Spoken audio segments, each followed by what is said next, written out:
Yo, and here we are, episode 13, Above Spirituality. Shout out to the people we have had here at the audience tonight. Shruti coming back, my boy Jai. I'm sure you guys will hear him on the harmonium.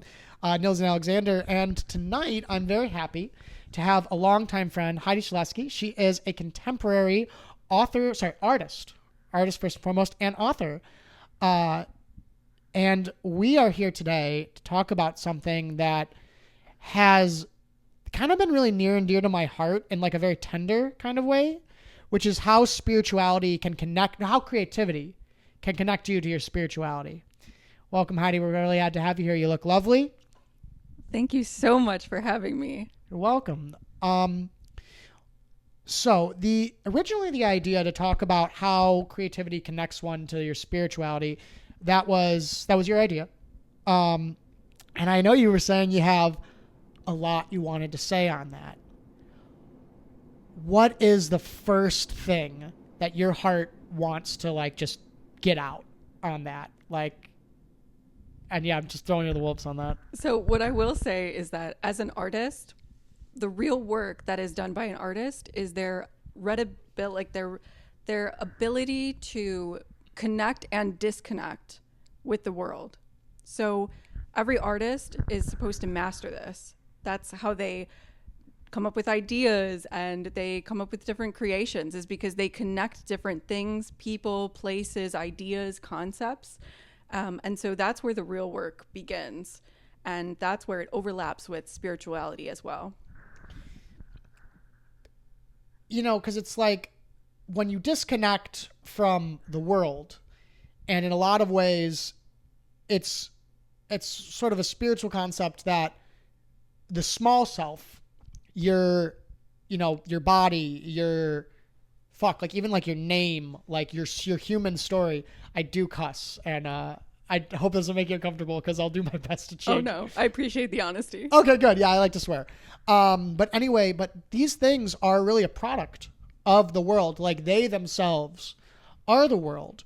And a lot of what is spiritual is like, okay, so you're telling me that there's even more to me than like the stuff that people think is like their most core stuff, like who I am as a person. There's even more.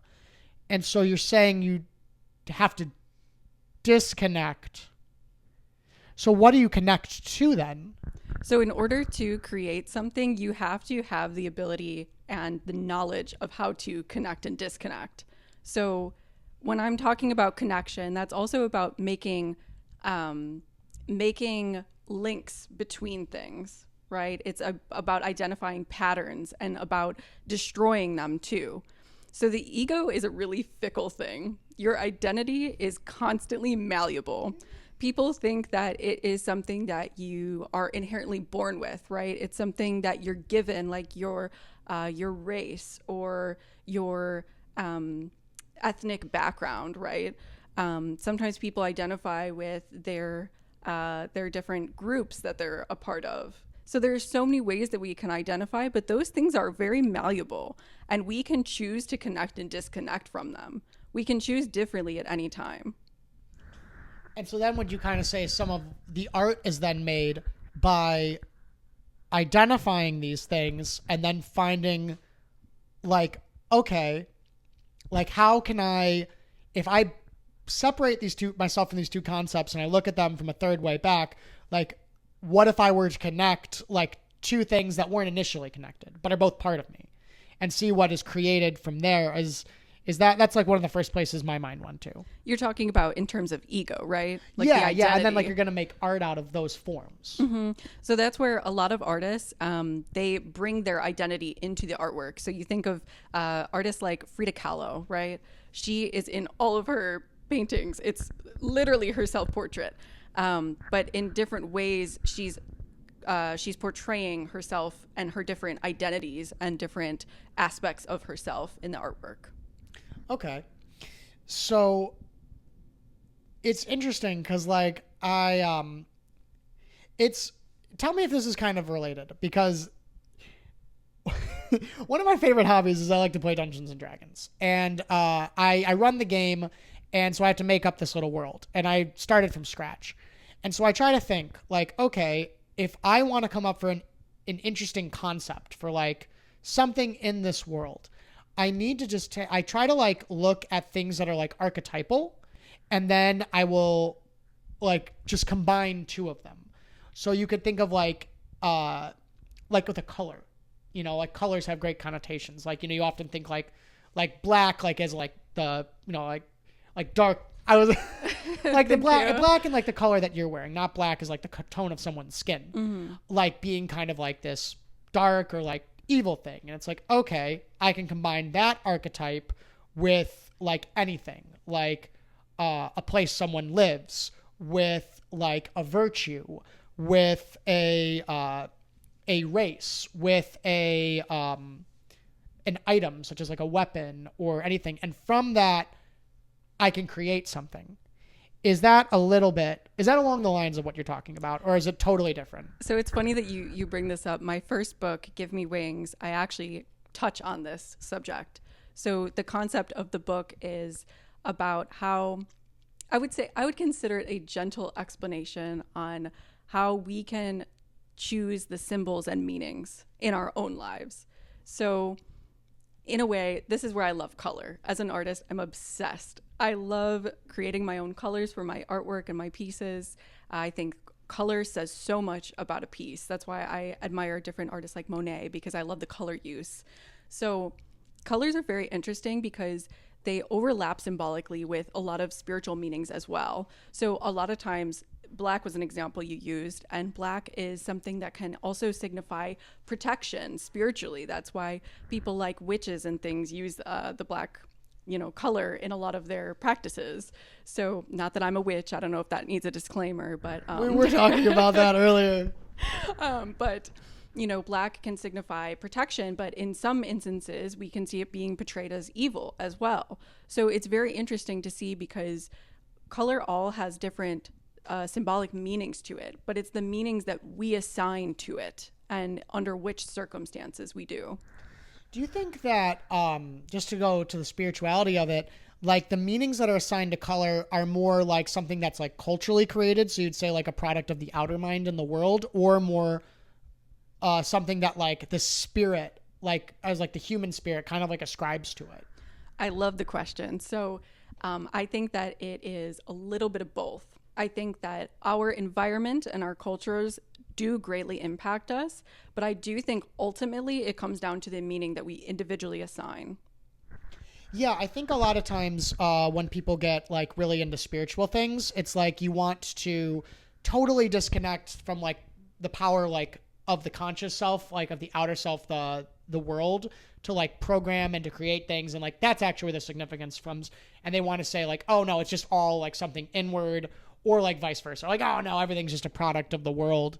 But I find that one of the ways that art really connects you to the spiritual self is it causes you to touch a deeper part of yourself. Like I think I was talking about this I had another guest on who was an artist, and I was dating a young lady, and she kind of like taught me how to like view art, which sounds dumb, but like you just have to like experience it and sort of like be aware inwardly of like what happens when you do. What's that like inwardly when you're creating the art?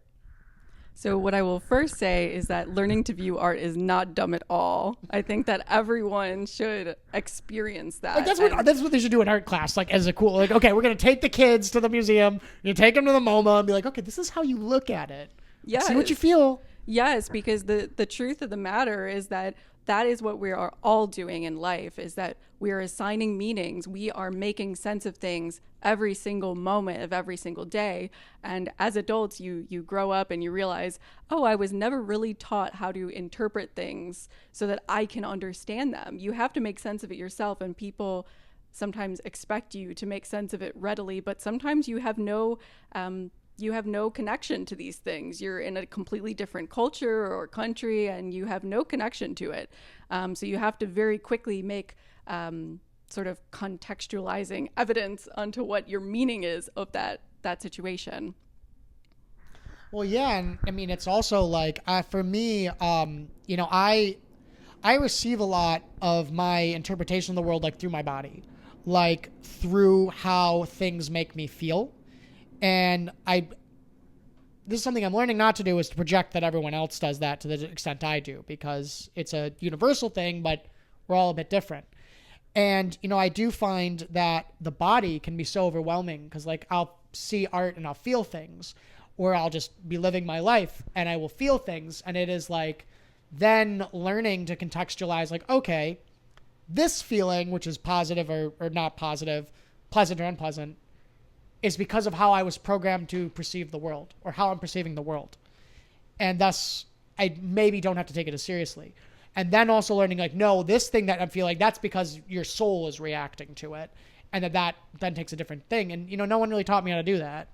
And see, this goes exactly to what I was talking about, connection and disconnection. So when we can learn to deeper connect to ourselves, we can deeper connect to everything else, including people.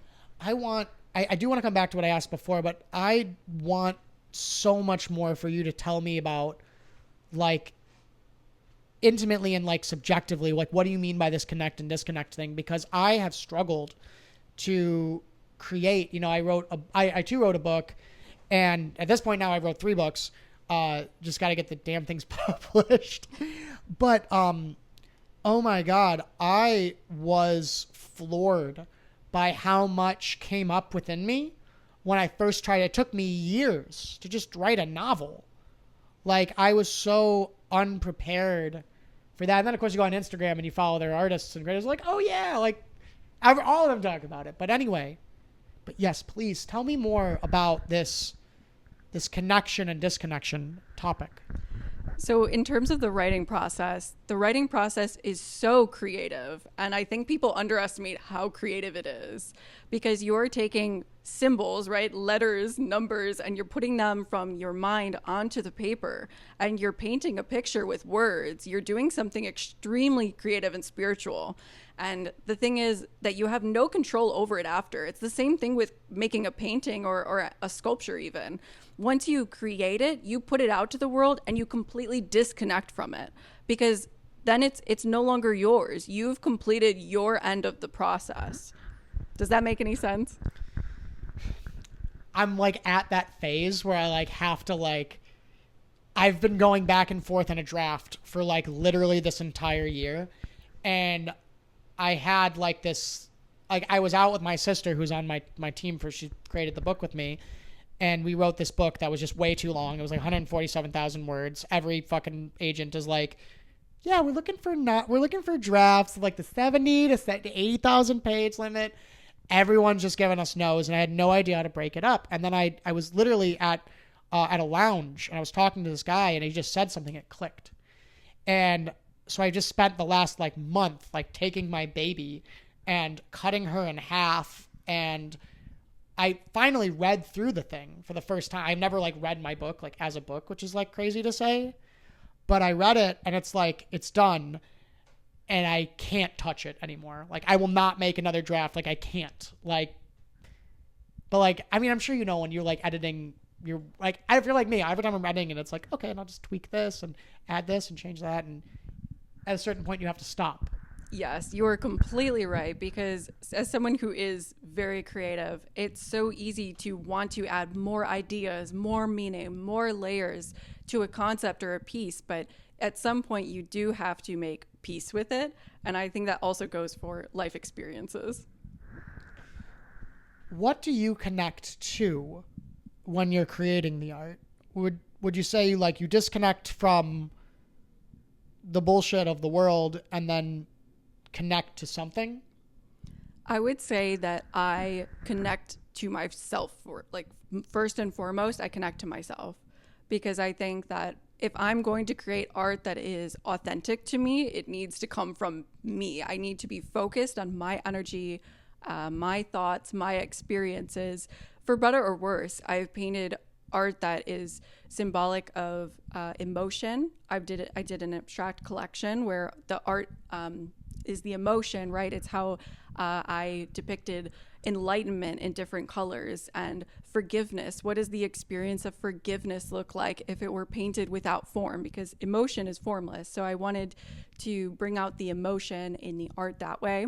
In my most recent collection, Growing from Darkness, I depicted our connection to self. So it was all different forms of floral art. It had dark backgrounds, and the art was different levels of realism to abstractism. And I wanted it to represent that we can all grow from these dark experiences that we have, and it can be something beautiful. It can be something that maybe we don't always make sense of it, but it definitely is still a pretty picture. And when you say you connect to yourself,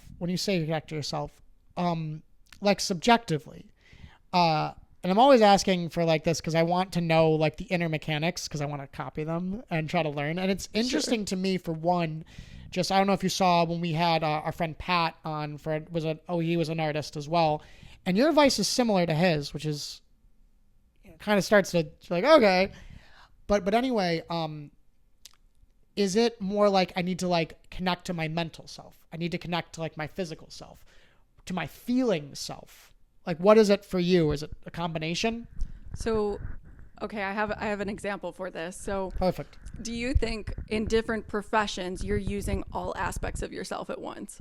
Probably not. No, right. I pick what I need to use. Right. Like if you are working on a construction site, you may be working more with your hands at the time and your physical being. Maybe it's not so much mentally at the moment. But maybe if you're part of the engineer side of that, maybe you have to really use your brain and you have to process things and calculate them before making a decision or acting. Maybe as a priest, right, you need to check in with your spiritual being first, because you're not going to go into your ministry with, a chip on your shoulder.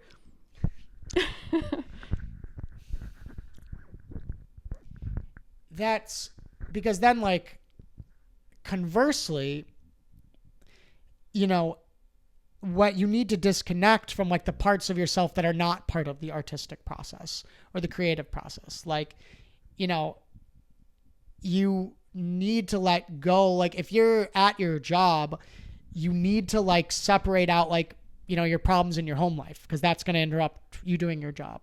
You need to, unless you're making a piece motivated by politics, if you're very moved by the political situation of wherever you live, like that's a distraction. So you need to learn to disconnect from that. And you're kind of saying like you need to pick the parts of yourself that are going to be channeled into what you're creating. You're getting it. I'm getting it? Yes, getting it. That's exactly it. I think that there are different parts of yourself that you can use when you are creating anything. That goes for painting, sculpting, writing. It can go for creating your dream life. I think that you choose which aspects are going to benefit you the most in that situation, and then you focus that energy into it. And that really reminds me, because like I think one of the things that it's super important to disconnect with when you're creating really anything is I would almost say the audience, but not entirely, because you are creating it for an audience, I think, at some level, so you want to be mindful of that. But you want to like disconnect from like the audience as like the crowd that is going to judge you or point at you and say, oh, I don't like that, or oh, this is this or that. And honestly, what I think was even bigger for me to have to learn to disconnect from was like any material incentive I had to create the piece. Like every time I tried to write a book because I wanted to be a New York Times bestselling author, because that would net me enough money to do all these other things, really you're just connecting to the part of you that's afraid and like needs to produce to live. And I didn't make a lot of great art doing that. No, I would say not. Survival is a funny thing, right? Reality is fickle in the way that it goes about that. So, of course, money is necessary for survival. And a lot of artists face this problem in their creativity. They get so burdened with the fact that, oh, if I'm not making enough, if I'm not doing this right, then it's going to fail. And then they get trapped into that fear mindset, and it completely kills their creativity because they've disconnected from it. They're connected so much with the monetary value that they have forgotten the actual value is within the meaning of the art itself. going back to like this thing that you connect to, because I would say it's very much like the spiritual self. We had a young lady on. We were talking about her just a little while ago, Nayla. She was the young lady who was for Fashion Week, and I had asked her like, what did she think was like the spirituality of like, I think it was either like the designer or like the model. It was of the designer, and she said something that stuck with me. She said it's like because what they're creating that's like their spirit. That's their sweat, their blood. And I think I projected, I see it as like they're putting your spirit into something. And that was something that was so profound to me, because I'm just writing a novel about how my family was involved with the mafia, and it's my mother's story and it's my grandfather's story. But also I'm just trying to make an entertaining novel that is also, historical as well. And it was weird for me to like connect that to like, oh, that's like my essence, and that's why it's important. So creation is a very vulnerable process.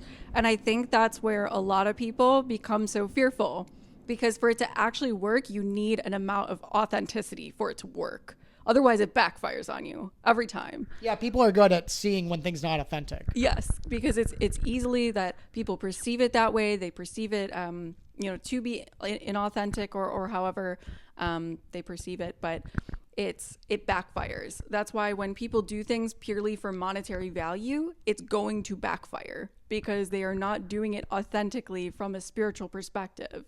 They're doing it for something physical and tangible, more or less, since money's all digitalized and everything now. Yeah. But buy Bitcoin. Yes. Disclaimer, we do not endorse Bitcoin. Yeah. Disclaimer, we cannot.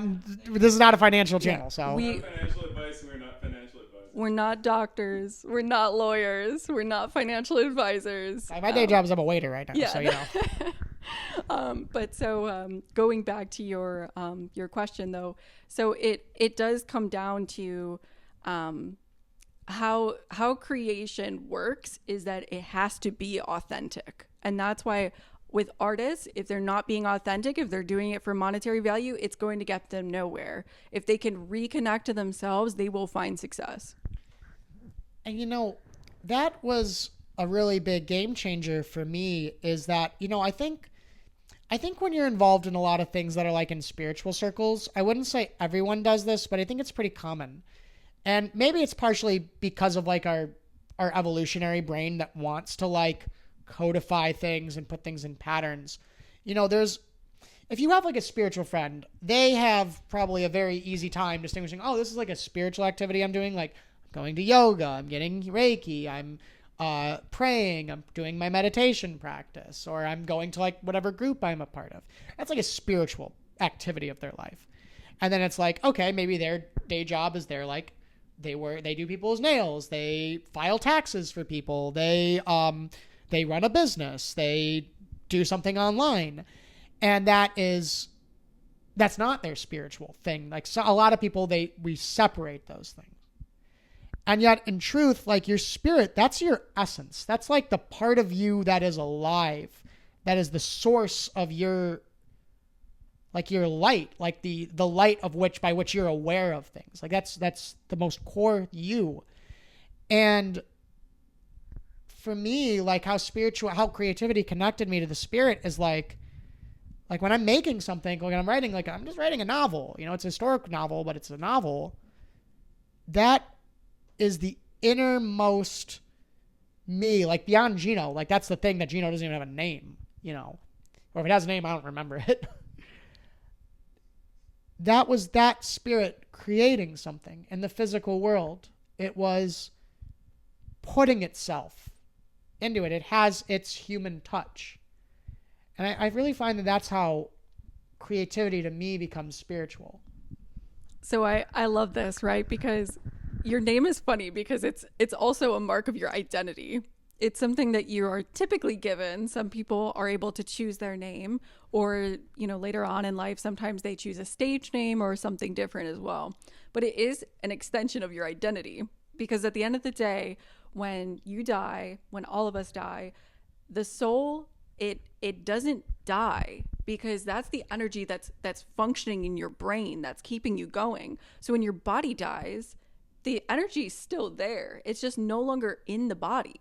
So when you're talking about like the disconnection from your name in the creation process, well, you're in a sweet spot there, because that's where it overlaps with spirituality and creativity. And so most people are unaware that they do this, because it's so funny, right? Because we go about our day and we start going through the motions, washing the dishes, driving the car, whatever it is, vacuuming the rug. And so I need to do that. yeah, don't we all? But so we go about these things during our day, and we don't realize that we are in sync with our environment and we're in harmony with our spirit. When we forget things like our name, that's actually a good thing. Of course, there's a few situations where it's not so beneficial to forget your name. Or like the love of your life, like, oh, what's your name? Like, oh, I don't remember. Right, so hot. or in the cases of old age, right? That too, yeah. Different situations. But in that way, like, you're entering a flow state, and when you can get closer to yourself and your spirit, that is when you're going to start creating your life authentically, and anything you do, whether it's a project, finding a partner, any of these things. Do you think that, when you were saying when people have this like good eye, they can tell when something's not authentic? Do you think it's because people innately, even if they're unconscious of it, they can sense correctly like when something had a touch of the human soul and when it didn't? Oh, absolutely. Have you ever seen, and I don't remember the author on it, but it's about the tapestry of life. So everything is interwoven. Like, it is so crazy when you think about it, but how is it that you have synchronicities where you meet somebody at the exact right time in your life, or you're looking for a spiritual teacher and then you happen across one, or you're finally ready for a relationship and the perfect person comes along? I mean, it's so funny because we try to ignore how often these things happen, but they're happening every single day. It is funny because I've texted you about this like numerous times. I find that I have like these like with you specifically, which is crazy because like, we've like, I've known you since you were like a kid. Like you were at like my brother or sister's like graduation party. That was like the first time we met, and then we didn't like connect or talk for like damn near 10 years. But it was interesting to see how like, and I guess I'm more just speaking for me because I kept noticing it, like how that still happens, and you have these connections. It reminds me of when we were doing our previous interview with Jai and we're talking about like you kind of see the cracks through the dream. And do you think that's kind of like the soul? Oh, absolutely. I mean, I think everything has a time and place. And I do think that it's happening all the time, even without our knowing. And that's why everything is interconnected. And when we can realize that more often, it happens more. Or rather, it doesn't, I suppose, happen more. We're more aware of it.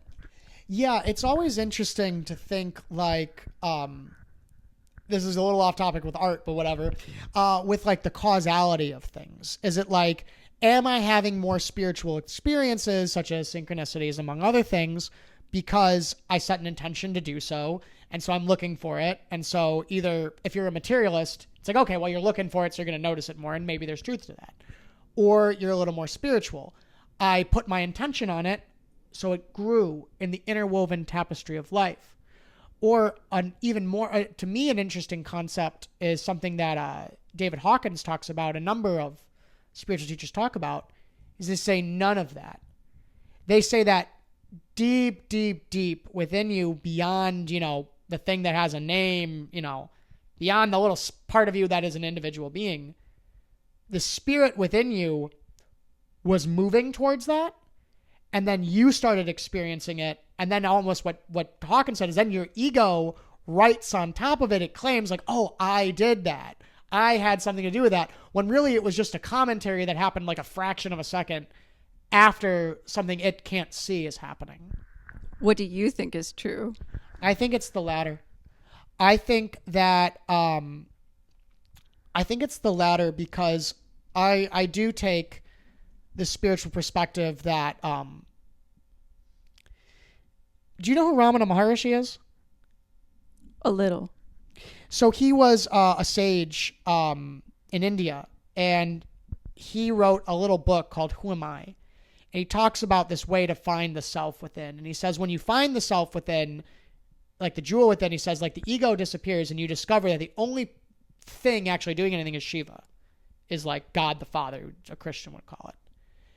And all things happen spontaneously because of that.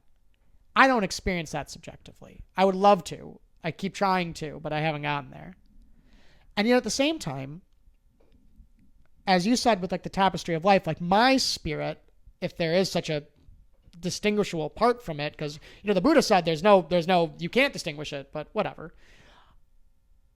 Whatever is me as a part of that tapestry is also willing its way through that tapestry.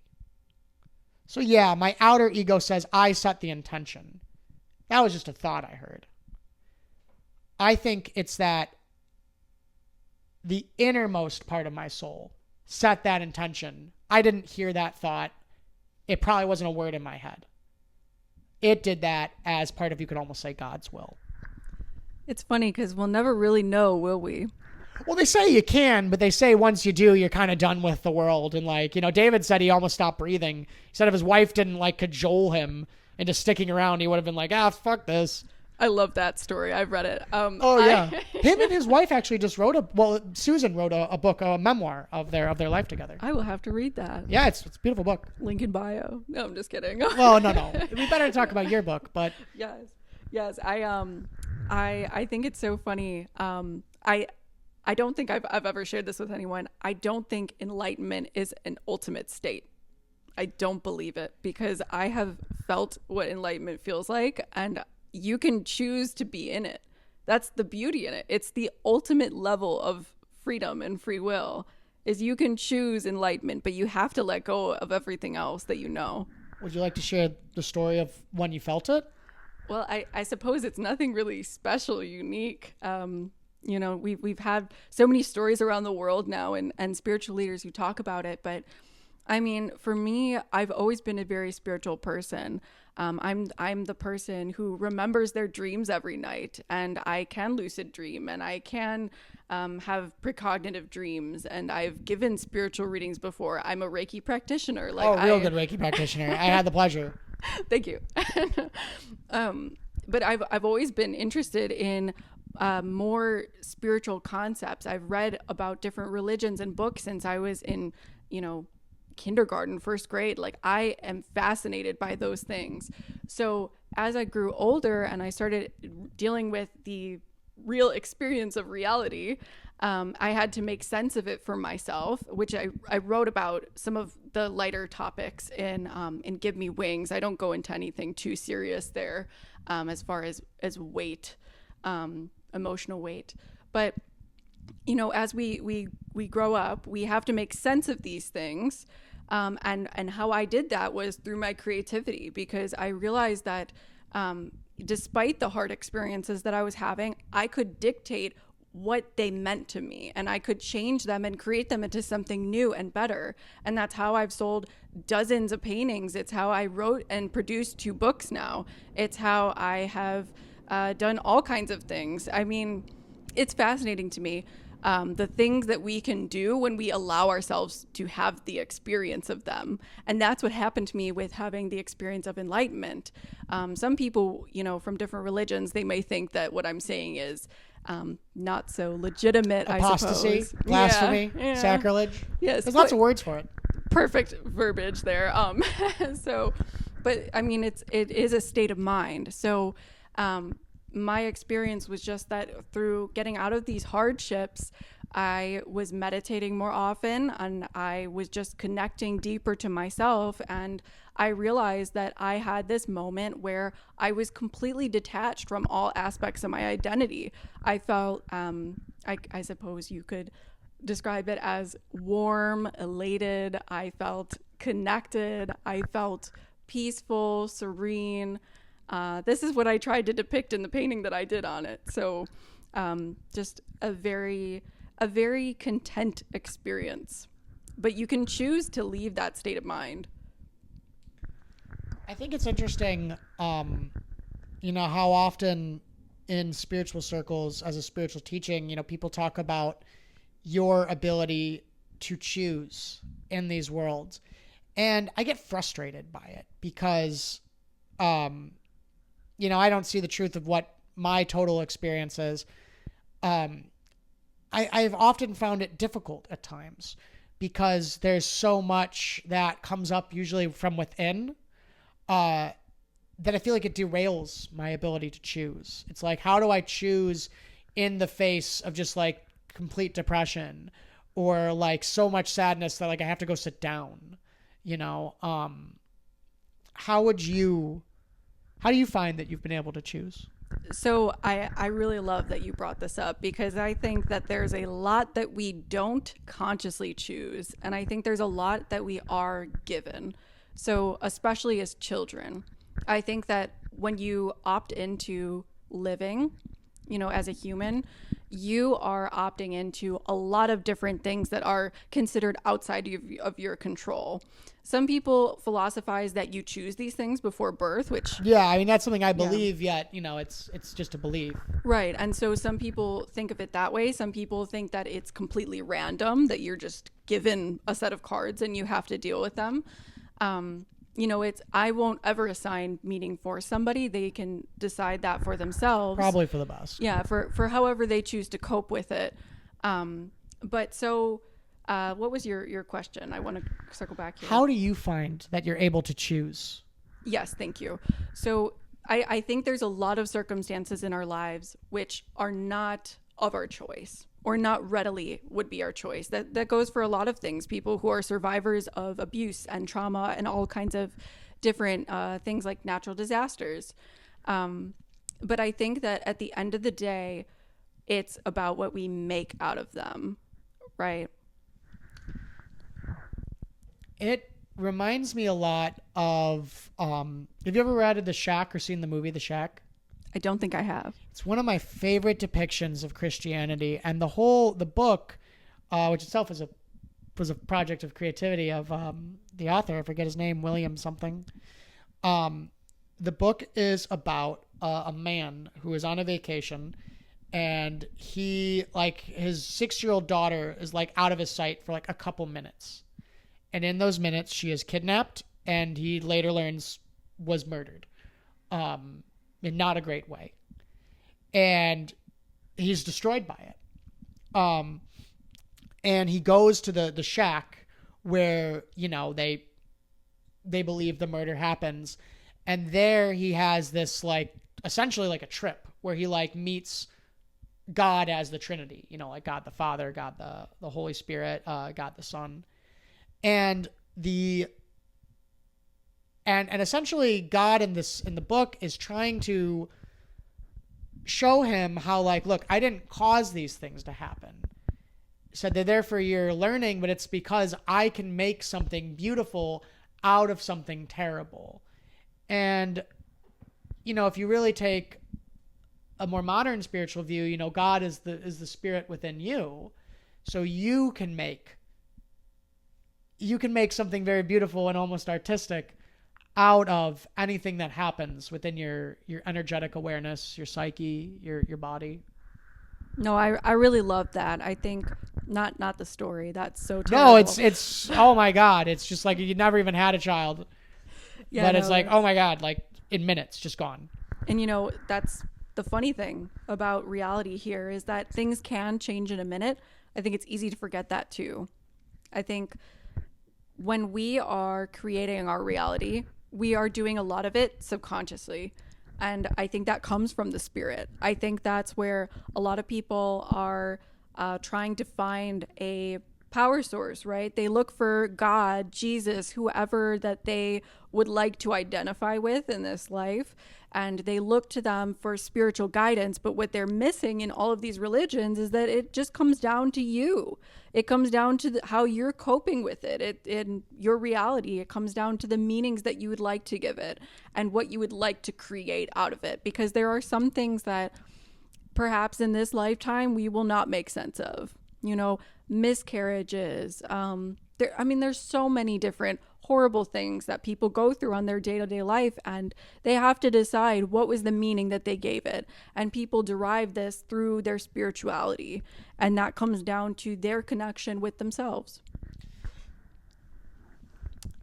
I sometimes wonder how much, what comes up for one, spiritually, energetically, these sort of like tides of the spirit, of the soul, how much, these things that like came up like unbeckoned, how much was that like, you're supposedly like, your karma in like a more material sense. Like this is because you made these choices in this physical life. That resulted in, now you're depressed. Now you're on top of the world. And how much are there like greater movements within that are more difficult to see? Although apparently, like if you're a straight up yogi, like maybe the guy who spends 16 out of every 24 hours meditating, they can see it, but they also can't hold a job usually because it's a little tough to do both. But I wonder, where does choice come in with that? And I'll save the second part of the question for depending on how you answer. So I'm going to go back to connection and disconnection because I think it's good suture that runs things together. I think it's very applicable here. So I think that when we connect to our environment, we can make more sense of it. When we disconnect from it, we can also make more sense of it from a different perspective. So I know that that's a little bit elusive. So let me give an example here.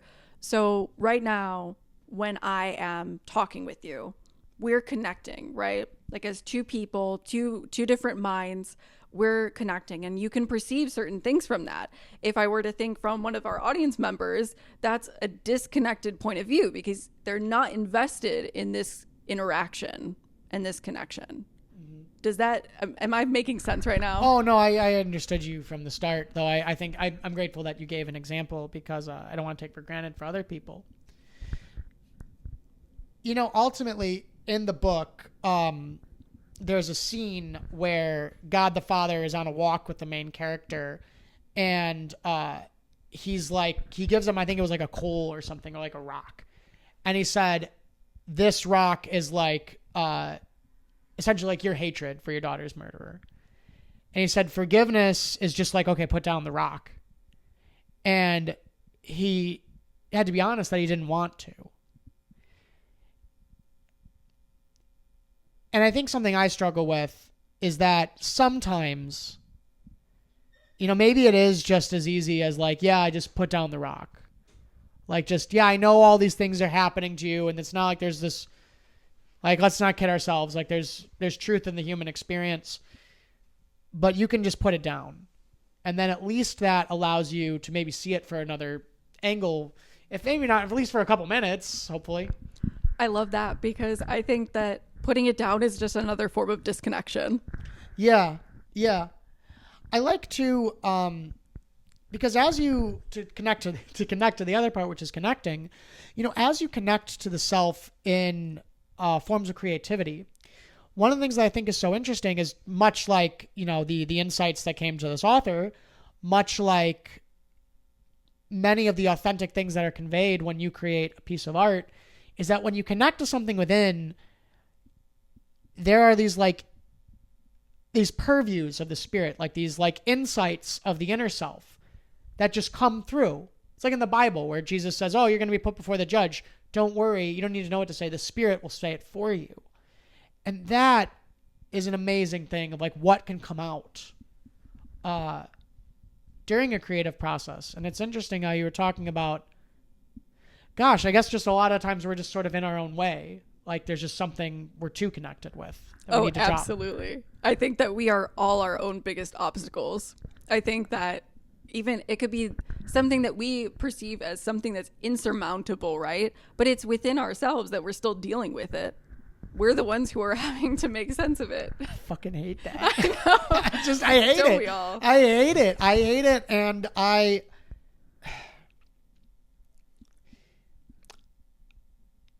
don't want to affirm that I struggle with connecting with it.